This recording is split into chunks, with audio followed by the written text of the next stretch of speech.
overrated, underrated, owning an online fitness business, being your own boss, running your own, like having like an online business as opposed to anything else that you could be doing, not even just in-person coaching, but online fitness business?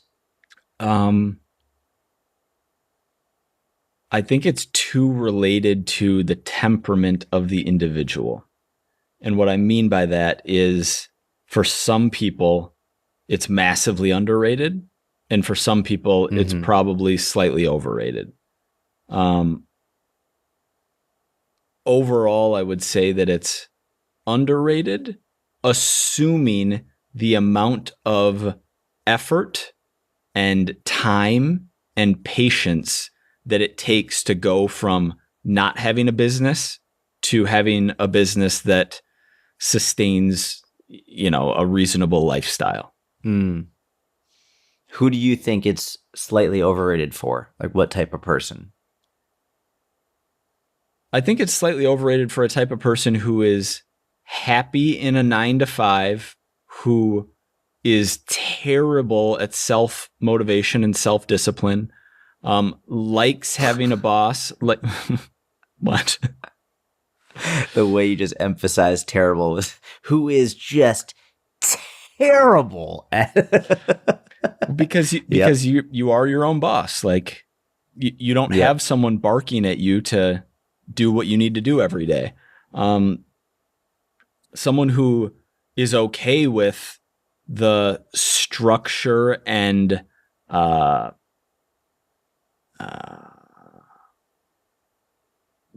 like lack of freedom associated with most traditional jobs.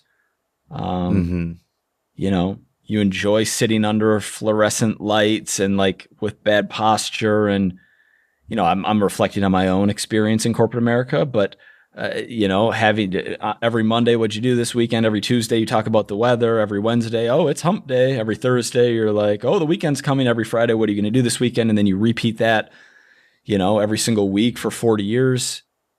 If you're into that,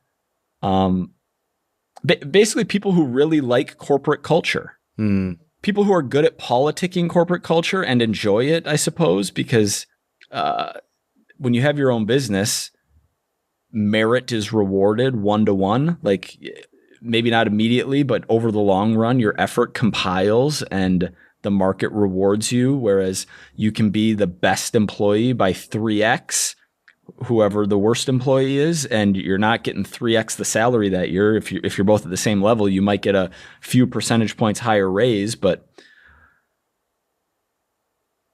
yeah, so mostly underrated. Yeah, I agree, because the benefits, I think by and large it's underrated, but I also think there are parts of it that are overrated or at the very least misunderstood.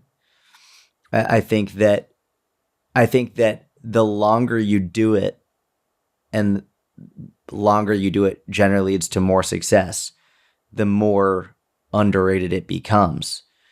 But I think people assume that they'll get the benefits of doing it for a long time after a very brief period of time, which is like, so I think the beginning is overrated and the later on is underrated.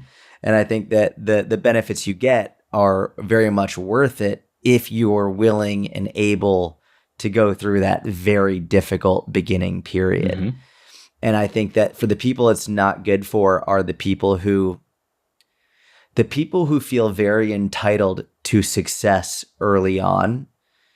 Yeah. If you have a sense of entitlement to make a certain amount of money or succeed at a really any level early on, it's not a good idea. Like, it's much better for you to work for somebody else where you get predefined payment, predefined workload, predefined work times, and it's very clear this is what you get because this is what you're putting in and this is what we've agreed upon. If you're the kind of person that doesn't have any entitlement and doesn't have any ego, not even any ego, but relatively small ego, and you're okay with putting in a tremendous amount of work up front for literally zero pay, and also you are the kind of person that you have to have a certain level of grit and rough skin in turn, or tough skin, like where you don't let things bother you as much. Things can still bother you, but it can't bother you as much as it does for a lot of other people.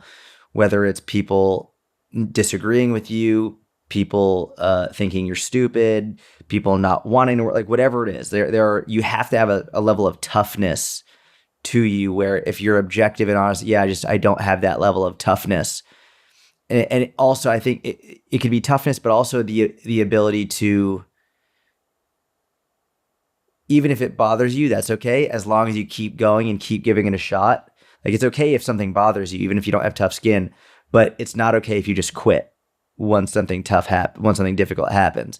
I think a lot of people are, if you need an HR department to go to have a discussion because you're upset about what someone said to you, not a good fit. Yeah.